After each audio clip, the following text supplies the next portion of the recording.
Welcome to my class.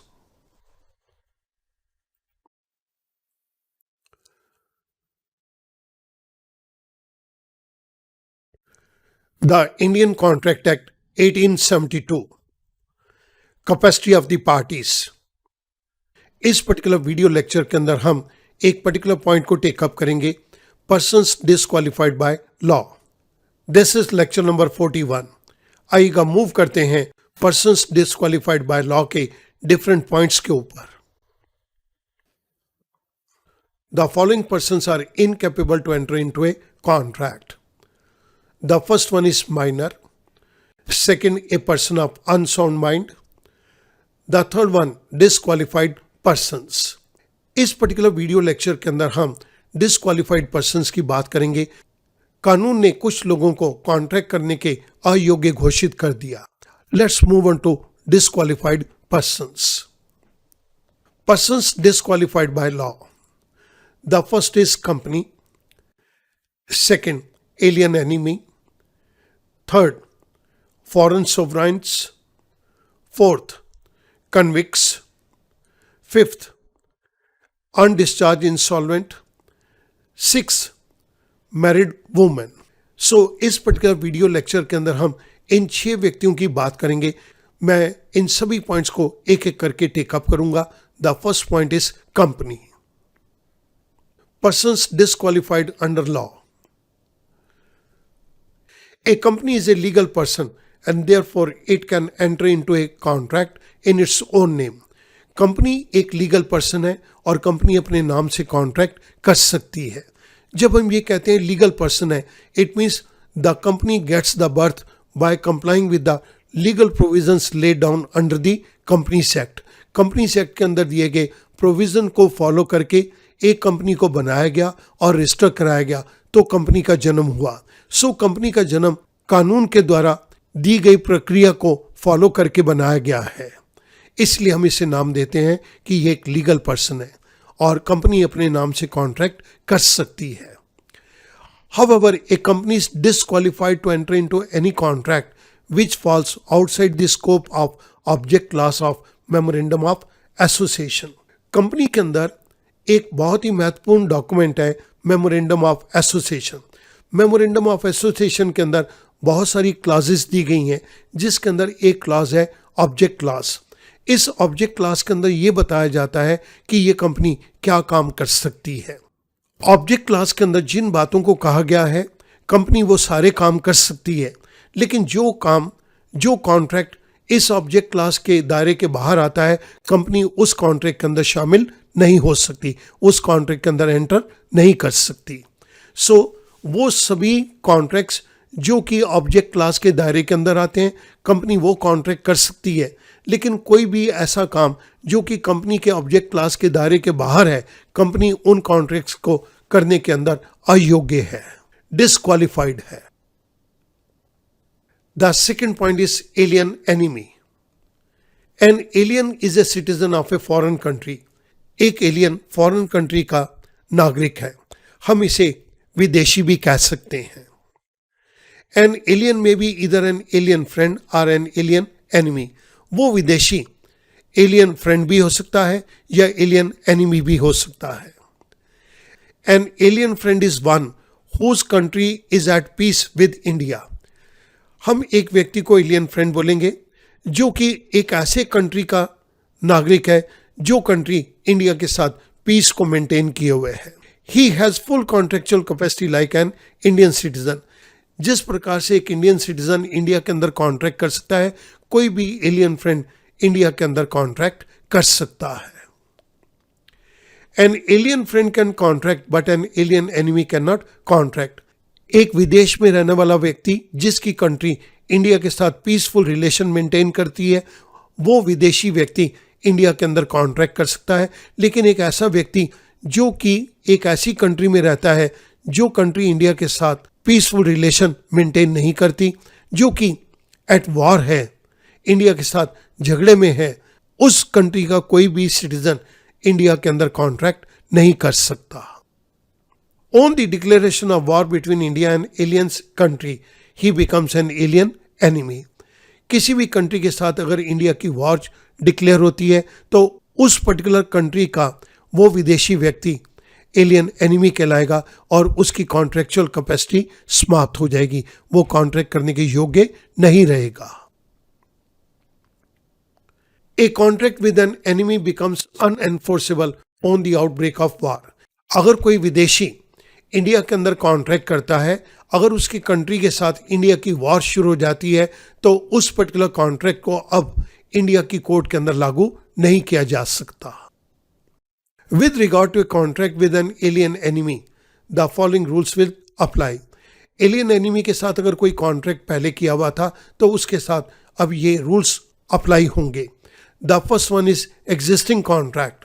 अगर किसी विदेशी व्यक्ति ने इंडिया के अंदर कोई कॉन्ट्रैक्ट किया हुआ है और कॉन्ट्रैक्ट करने के बाद इंडिया की उस कंट्री के साथ वॉर शुरू हो जाती है तो ये कॉन्ट्रैक्ट तब तक सस्पेंडेड रहेगा, तब तक रुका रहेगा जब तक वॉर खत्म नहीं हो जाती। Second, fresh contract. It can not be entered into until the war is over.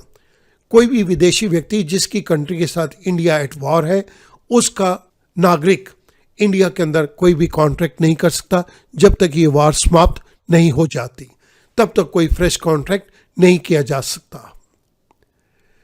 With the permission of central government an existing contract can B enforce. अगर सेंट्रल गवर्नमेंट परमिट करती है तो वो विदेशी व्यक्ति इंडिया के अंदर अपने कॉन्ट्रैक्ट को लागू रख सकता है। A fresh contract can be entered into. अगर सेंट्रल गवर्नमेंट परमिशन दे तो एक विदेशी व्यक्ति इंडिया के अंदर कॉन्ट्रैक्ट को कर सकता है, लेकिन ये सेंट्रल गवर्नमेंट की परमिशन के बिना पॉसिबल नहीं है।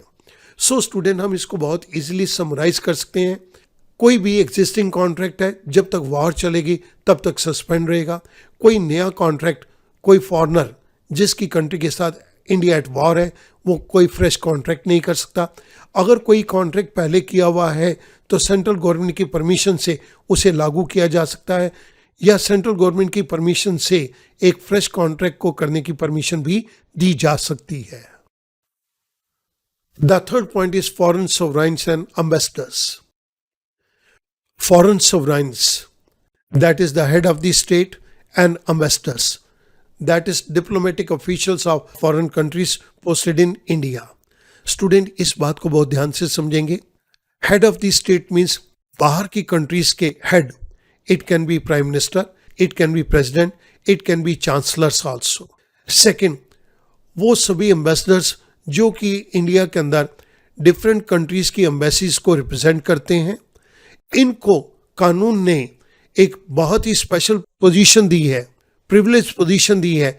इनके ऊपर हम इंडिया के लॉज को लागू नहीं कर सकते। By virtue of diplomatic immunity under the Vienna convention on diplomatic relations 1961, they can sue others to enforce the contracts entered into by them. However, others cannot sue them without obtaining the prior sanction of the central government. Vienna convention on diplomatic relations 1961 के अंदर बनाए गए rules के accordingly इन diplomatic officials को जो कि India के अंदर डिफरेंट एम्बेसीज के अंदर फॉरेन गवर्नमेंट्स ने अपॉइंट किए हैं, इनके खिलाफ कोई भी केस नहीं चलाया जा सकता, इनके खिलाफ हम कोई भी एक्शन नहीं ले सकते। लेकिन अगर ये कोई कॉन्ट्रैक्ट करते हैं तो उन कॉन्ट्रैक्ट्स को लागू करवाने के लिए ये इंडियंस के ऊपर तो केस फाइल कर सकते हैं, लेकिन इंडियंस सेंट्रल गवर्नमेंट की परमिशन के बिना इनके खिलाफ केस फाइल नहीं कर सकते। Therefore, we have to be very careful while entering into contract with foreign sovereigns and ambassador. So, जब भी हम किसी फॉरेन सोवराइन के साथ या एम्बेसडर के साथ कोई कॉन्ट्रैक्ट करें तो हमें बहुत सावधानी की ज़रूरत है। ये अपने कॉन्ट्रैक्ट को लागू करवाने के लिए तो डायरेक्टली केस फाइल कर सकते हैं, लेकिन अगर हमें कोई केस फाइल करना है तो इसके लिए हमें सेंट्रल गवर्नमेंट की परमिशन चाहिए, क्योंकि इन्हें वियना कन्वेंशन के अंदर एक डिप्लोमेटिक इम्यूनिटी मिली हुई है। इनके खिलाफ कोई भी एक्शन नहीं लिया जा सकता without the prior permission of central government. The fourth point is convict. Convict means दोषी। A convict is a person who is undergoing imprisonment as punishment for some illegal act done by him. किसी एक व्यक्ति ने कोई गैर कानूनी काम किया है और गैर कानूनी काम के अंदर उसे जेल की सजा दी गई है, ऐसे दोषी व्यक्ति को कॉन्ट्रैक्ट करने से अयोग्य घोषित कर दिया गया है। While undergoing sentence, a convict is incapable of entering into a contract. जब तक एक दोषी की जेल की सजा चल रही है तब तक कानून ने उसे कॉन्ट्रैक्ट करने के अयोग्य घोषित कर दिया। This inability comes to an end on the expiration of the sentence or if he has been pardoned. जब इस व्यक्ति की सजा समाप्त हो जाएगी या इस व्यक्ति को माफ कर दिया गया है, उस समय इसकी अयोग्यता समाप्त हो जाएगी। इट मीन्स ये उसके बाद कॉन्ट्रैक्ट को कर सकता है। Miss A has been convicted by the court and is under imprisonment for 5 year. Miss A court के द्वारा दोषी घोषित की गई है और इसे 5 साल की जेल की सजा दी गई है। She cannot enter into an agreement until her 5-year imprisonment ceases. जब तक इसकी 5 साल की सजा समाप्त नहीं हो जाती तब तक यह किसी भी एग्रीमेंट के अंदर एंटर नहीं कर सकती। With regard to a contract with a convict, the following rules will apply. अगर किसी कन्विक्ट के साथ कोई कॉन्ट्रैक्ट किया गया है उसके लिए ये रूल्स अप्लाई होंगे।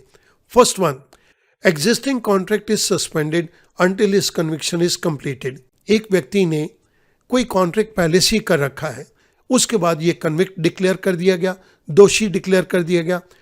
जो इसने कॉन्ट्रैक्ट किया था दैट इज एग्जिस्टिंग कॉन्ट्रैक्ट, ये कॉन्ट्रैक्ट तब तक रुका रहेगा जब तक इसकी सजा कंप्लीट नहीं हो जाती। With the permission of central government an existing contract can B enforced and A fresh contract can be entered into. अगर सेंट्रल गवर्नमेंट परमिशन देती है तो कोई भी एग्जिस्टिंग कॉन्ट्रैक्ट जो कि कन्विक्ट ने अपनी कन्विक्शन से पहले एंटर किया हुआ है उसको लागू किया जा सकता है, या सेंट्रल गवर्नमेंट अगर परमिट करती है तो कन्विक्ट किसी एक फ्रेश कॉन्ट्रैक्ट के अंदर भी एंटर कर सकता है। इट मीन्स सेंट्रल गवर्नमेंट के हाथ में इस बात की पावर है कि वो कन्विक्ट को अपना एग्जिस्टिंग कॉन्ट्रैक्ट पूरा करने दे या ना करने दे, या कन्विक्ट को कोई नया कॉन्ट्रैक्ट करने की परमिशन दे या ना दे। An undischarged insolvent. The moment a person is declared insolvent, he loses his contractual capacity in relation to his property. जैसे ही किसी व्यक्ति को इंसॉल्वेंट घोषित किया जाता है उसी समय से वो व्यक्ति अपनी संपत्ति से रिलेटेड किसी भी कॉन्ट्रैक्ट करने की योग्यता को खो देता है। It is only the official receiver appointed under the Provincial Insolvency Act 1920 or official assignee appointed under the Presidency Town Insolvency Act 1909 who can enter into contracts relating to his property. जैसे ही एक व्यक्ति को insolvent declare किया जाएगा, insolvent व्यक्ति की संपत्ति से रिलेटेड कोई भी कॉन्ट्रैक्ट सिर्फ ऑफिशियल रिसीवर या ऑफिशियल असाइनी ही कर सकता है। वो इंसॉल्वेंट पर्सन अब अपनी संपत्ति से रिलेटेड किसी भी कॉन्ट्रैक्ट को करने के योग्य नहीं है। Married woman. In our country, a woman enjoys the same rights as that of a man. हमारी कंट्री के अंदर वो सभी अधिकार जो कि एक आदमी को दिए गए हैं वही सभी अधिकार एक औरत को मिले हैं। Here in relation to a married woman, few points are worth noting.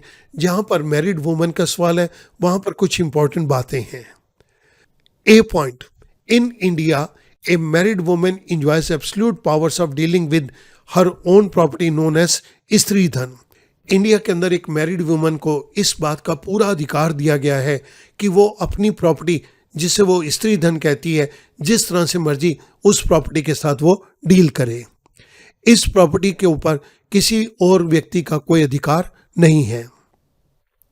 B point. She can even bind her husband's property for necessaries supplied to her in certain cases, such as when she lives with him or lives separately, but not by choice. Student, मैं इस particular point को 2 parts के अंदर divide कर रहा हूँ। When she lives with him, जब एक वाइफ अपने हस्बैंड के साथ रहती है, और lives separately but not by choice, या वो अपने हस्बैंड से अलग रहती है लेकिन अलग वो अपनी मर्जी से नहीं रह रही। इन दोनों केसेस के अंदर अगर इस फीमेल को कुछ नेसेसरीज की चीजें चाहिए तो ये उन नेसेसरीज की चीजों को उधार पे किसी भी शॉपकीपर से परचेज कर सकती है, जिसकी पेमेंट देने के लिए उसका हस्बैंड जिम्मेदार होगा। C point, but she can not enter into contracts with respect to her husband's property. लेकिन कोई भी वाइफ जो संपत्ति, जो प्रॉपर्टी उसके हस्बैंड के नाम के ऊपर है, उस पर्टिकुलर प्रॉपर्टी से रिलेटेड कोई भी कॉन्ट्रैक्ट नहीं कर सकती। सो स्टूडेंट, हमने इस पर्टिकुलर पॉइंट के अंदर देखा जो प्रॉपर्टी स्त्री धन के अंदर आती है, मैरिड फीमेल उससे रिलेटेड कोई भी कॉन्ट्रैक्ट कर सकती है। सेकंड पॉइंट के अंदर मैरिड फीमेल नेसेसरीज की चीजों को परचेज करने के लिए अपने हस्बैंड के नाम के ऊपर कोई भी कॉन्ट्रैक्ट कर सकती है, लेकिन कोई भी प्रॉपर्टी जो कि हस्बैंड के नाम के ऊपर है, वाइफ उस पर्टिकुलर प्रॉपर्टी से रिलेटेड कोई कॉन्ट्रैक्ट नहीं कर सकती। Now student, we will summarize all these points. Persons disqualified under law. हमने 6 पर्सन को लॉ के अंदर डिस्क्वालीफाई किया है। First is company, the second one is alien enemy, the third one is foreign sovereigns, the fourth one is convicts, the fifth point is undischarged insolvent and the sixth point is married women. मैं उम्मीद करूंगा ये lecture अब आपके लिए बहुत आसान हो जाएगा।